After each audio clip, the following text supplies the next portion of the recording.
IPL 2026ರಿಂದ 6 wicket power ಪ್ಲೇನಲ್ಲೇ Delhi Capitals ಧ್ವಂಸ ಮಾಡಿದ ಭುವಿ ಹ್ಯಾಜೆಲ್ವುಡ್.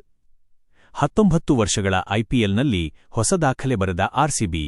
ಅರುಣ್ ಜೇಟ್ಲಿ ಕ್ರೀಡಾಂಗಣದಲ್ಲಿ ಡೆಲ್ಲಿ ಕ್ಯಾಪಿಟಲ್ಸ್ ಮತ್ತು ರಾಯಲ್ ಚಾಲೆಂಜರ್ಸ್ ಬೆಂಗಳೂರು ನಡುವಿನ ಪಂದ್ಯ ನಡೆಯುತ್ತಿದೆ. ಈ ಪಂದ್ಯ ಯಾರೂ ಊಹಿಸದ ರೀತಿಯಲ್ಲಿ ಆರಂಭ ಪಡೆದುಕೊಂಡಿತ್ತು. ಆರ್ಸಿಬಿಯ ವೇಗಿಗಳಾದ ಭುವನೇಶ್ವರ್ ಕುಮಾರ್ ಮತ್ತು ಜೋಶ್ ಹ್ಯಾಜೆಲ್ವುಡ್ ಅದ್ಭುತ ಬೌಲಿಂಗ್ ಪ್ರದರ್ಶನ ನೀಡಿದರು. ಭುವನೇಶ್ವರ್ ಮತ್ತು ಹ್ಯಾಜೆಲ್ವುಡ್ ಉರಿ ಬೌಲಿಂಗ್ ದಾಳಿಗೆ ಡೆಲ್ಲಿಯ ಅಗ್ರ ಬ್ಯಾಟಿಂಗ್ ತತ್ತರಿಸಿ ಹೋಯಿತು. ಡೆಲ್ಲಿ ಕೇವಲ 25 ಎಸೆತಗಳಲ್ಲಿ 6 ಪ್ರಮುಖ ವಿಕೆಟ್ಗಳನ್ನು ಕಳೆದುಕೊಂಡಿತು. ಈ ವೇಳೆ ಸ್ಕೋರ್ಬೋರ್ಡ್ನಲ್ಲಿ ಕೇವಲ 8 ರನ್ಗಳಿದ್ದವು.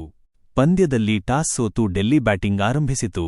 ಆರ್ಸಿಬಿ ಬೌಲರ್ಗಳ ಶಿಸ್ತುಬದ್ಧ ಬೌಲಿಂಗ್ ದಾಳಿಯು ಡೆಲ್ಲಿ ಬ್ಯಾಟರ್ಗಳನ್ನು ಸಂಕಷ್ಟಕ್ಕೆ ಸಿಲುಕಿಸಿತು.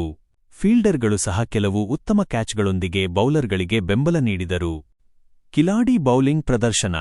ಆರ್ಸಿಬಿ ಪರ ಬೌಲಿಂಗ್ ಆರಂಭಿಸಿದ ಭುವನೇಶ್ವರ್ ಕುಮಾರ್ ತಮ್ಮ ಅದ್ಭುತ ಸ್ವಿಂಗ್ ಮೂಲಕ ಡೆಲ್ಲಿ ಆರಂಭಿಕರನ್ನು ಕಾಡಿದರು. ಭುವನೇಶ್ವರ್ ತಮ್ಮ 2 ಓವರ್ಗಳಲ್ಲಿ ಕೇವಲ 3 ರನ್ಗಳಿಗೆ 3 ಪ್ರಮುಖ ವಿಕೆಟ್ಗಳನ್ನು ಪಡೆದು ಮಿಂಚಿದರು. ಮತ್ತೊಂದೆಡೆ ಜೋಶ್ ಹ್ಯಾಜೆಲ್ವುಡ್ ತಮ್ಮ 2 ಓವರ್ಗಳಲ್ಲಿ 6 ರನ್ಗಳಿಗೆ 3 ವಿಕೆಟ್ಗಳನ್ನು ಕಬಳಿಸಿದರು. ಭುವನೇಶ್ವರ್ ಕುಮಾರ್ ಮತ್ತು ಜೋಶ್ ಹ್ಯಾಜೆಲ್ವುಡ್ ಉರಿ ಬೌಲಿಂಗ್ ದಾಳಿಗೆ ಡೆಲ್ಲಿ ತಂಡದ ಟಾಪ್ ಆರ್ಡರ್ ಬ್ಯಾಟಿಂಗ್ ಕ್ರಮಾಂಕ ತತ್ತರಿಸಿ ಹೋಯಿತು. ಸಾಹಿಲ್ ಪರಾಖ್, ಕೆಎಲ್ ರಾಹುಲ್, ಸಮೀರ್ ರಿಜ್ವಿ ಮತ್ತು ನಿತೀಶ್ ರಾಣಾ ಅವರಂತಹ ಸ್ಟಾರ್ ಆಟಗಾರರು ಒಂದೇ ಅಂಕಿಯ ಸ್ಕೋರ್ಗಳೊಂದಿಗೆ ಪೆವಿಲಿಯನ್ ತಲುಪಿದರು. ನಾಯಕ ಅಕ್ಷರ್ ಪಟೇಲ್ ಕೂಡ ಖಾತೆ ತೆರೆಯದೆ ಔಟಾದರು. ಆರ್ಸಿಬಿ ಹೊಸ ದಾಖಲೆ.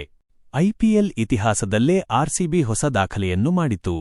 ಮೊದಲ ಪವರ್ ಪ್ಲೇನಲ್ಲಿ ಅದ್ಭುತ ಬೌಲಿಂಗ್ ಪ್ರದರ್ಶನ ನೀಡುವ ಮೂಲಕ ಆರ್ಸಿಬಿ ಇತಿಹಾಸ ಸೃಷ್ಟಿಸಿತು. ಮೊದಲ ಪವರ್ ಪ್ಲೇನಲ್ಲಿ ಅತಿ ಕಡಿಮೆ ರನ್ಗಳಿಗೆ 6 ವಿಕೆಟ್ ಪಡೆದ ಮೊದಲ ತಂಡ ಎಂಬ ಹೆಗ್ಗಳಿಕೆಗೆ ಆರ್ಸಿಬಿ ಪಾತ್ರವಾಯಿತು. ಇದಕ್ಕೂ ಮುನ್ನ ಐಪಿಎಲ್ 2011ರಲ್ಲಿ ಕೊಚ್ಚಿ ಟಸ್ಕರ್ಸ್ ವಿರುದ್ಧ ಡೆಕ್ಕನ್ ಚಾರ್ಜರ್ಸ್ 6 ರನ್ಗಳಿಗೆ 5 ವಿಕೆಟ್ ಕಬಳಿಸಿತ್ತು. ಈಗ ಆರ್ಸಿಬಿ ಕೇವಲ 8 ರನ್ ನೀಡಿ 6 ವಿಕೆಟ್ ಉರುಳಿಸಿ ದಾಖಲೆ ಮಾಡಿದೆ.